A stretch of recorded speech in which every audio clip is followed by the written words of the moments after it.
What is up, guys? It is GamerWheeler23 here, back with another Division 2 build video. Now for today's video, I will be showcasing my Hunter's Fury build. Now this build is sorta made like another video that I seen on there. I think it was by Kamikaze Von Doom, but it's actually entirely different from his, and just the smallest ways.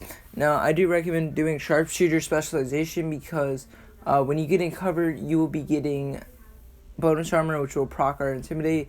If you guys did not know this, I will explain it. But I do actually have another video where I did showcase how this worked, so I will explain it. But anyways, I recommend putting your things into marksman, AR, and SMG because you do long, medium, and then short, of course, for all your range types. Now, this is just the way I prefer to do it. If you guys don't want to do it like that, go ahead, do anything you want. I'm not forcing you to do anything over here, but that's just what I recommend. Now, the talent, as you can see, is what it does. Now, let's just get straight into the build video, guys, because I know you guys just want to see the build and see how it works. So let's just get straight into it. Now, the Lady Death does 60% weapon damage when in conflict. Now, this is a conflict-oriented build. This is not your DZ or anything like that. This is purely conflict. It's meant for conflict. Now, yes, you can use it in DZ. Yes, you can use it in PvE as well. But it's mainly oriented towards conflict. That's how I oriented the build into.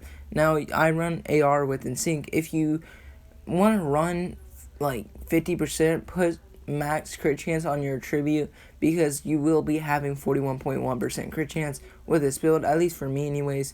I try and find the good side on this because in Division 1 we actually only had 40% for ARs at least, and it wasn't that much crit chance for ARs in Division 1, so that's how I kind of try to relate it. But anyways, if you run Finisher or Perfect Finisher, you will be getting that crit chance right back anyways, so it's really not needed. That's why I recommend doing damage targets out of cover, because if your mind is set on having that crit chance standard, go for it, but it's not really necessary because you will be critting every once in a while, and since we're running all DPS, you really don't need it anyways.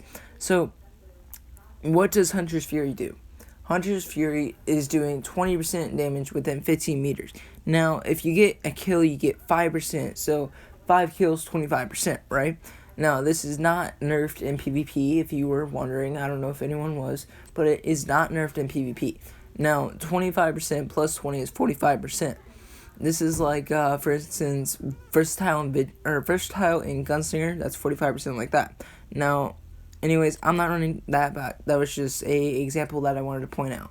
Now, 45% plus Intimidate, of course, and Vigilance is going to equal out to 80%, guys. 80% weapon damage is how much you're going to get into this build when fighting people within 10 meters. And trust me, it doesn't seem like you will be able to proc Intimidate all the time in conflict, but you actually will be able to proc it a whole bunch of times in conflict. More likely than not, you will have it almost all the time. So you are constantly doing you're constantly building up weapon damage in this build. Not only are you getting the 20%, but you're also getting 5% every time you kill someone, and you also get 20 or 35% while in cover and 25%. Just constantly, no matter what. Now, yes, if you do get shot, you will lose the 25% from Vigilance, and you will have to go into cooldown, but you gotta think too, that cooldown is just like Gunslinger. It's not that long. Gunslinger, as soon as you switch weapons, that's 1 second, and then half a second to aim in, and really, it's just like Gunslinger almost, but just with 5% more damage, really. So, the cooldown is pretty much gonna come back instantly. And then, another thing that I want to point out is that you want to run at least 1 crit chance on your knee pads so you can maintain this crit chance that I have right now. Now, of course, on my AR, it's going to be a little bit lower on the crit chance, and the crit damage is going to be at a decent rate, and it's not too bad, it's not too high, and it's almost just right for the build. But this build is meant to be played at all ranges, but you got to think too, I have it in sync as well on the AR, and then not just limited to an AR.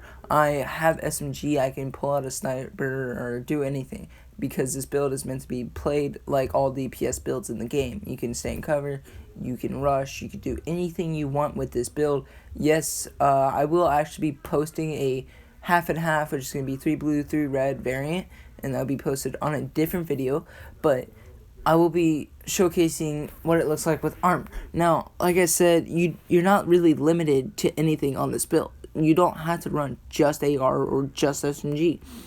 So I feel like that's one of the best benefits about this build, is that you can play in cover or you can play out of cover, and both ways you're getting benefits in 2 different directions. Now in Conflict there's a thing called boost, so you will be getting Intimidate even if you're not proccing it in cover. So even if you don't get the bonus armor from the boost, you get weapon damage, and that weapon damage is just insane. So if you're in cover and you have that extra bonus damage, you're just going to be doing even more damage. And even if you're not in cover, you pretty much have Intimidate right there with you. So you're going to be doing damage no matter what with this build, and I just love it entirely. Now, Seeker Mine and a Defender Drone is mainly what I recommend for skills, because Seeker Mine is staggering, and the Defender Drone is defending, and it's kind of like an extra blue really, and it really does actually help, so I do recommend it.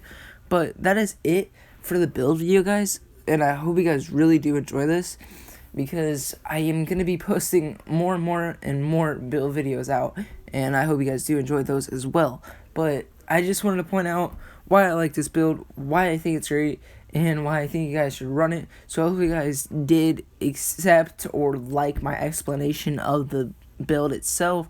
I hope you guys do try it, because it is great. You can play all different scenarios, and that's why I love the build itself. And if you guys don't like Intimidate, run Spark, because Spark, you can kind of keep the constant damage going. So if you don't like Intimidate, go with Spark. You can keep the damage going. If you don't like Vigilance, do Versatile and Spark. It really doesn't matter.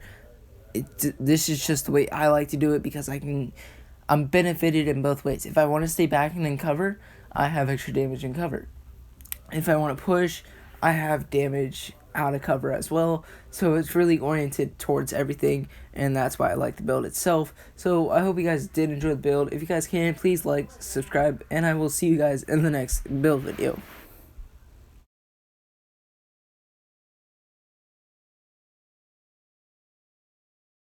You enjoy that. So if you guys can, please like, subscribe, and I'll see you guys in the next one.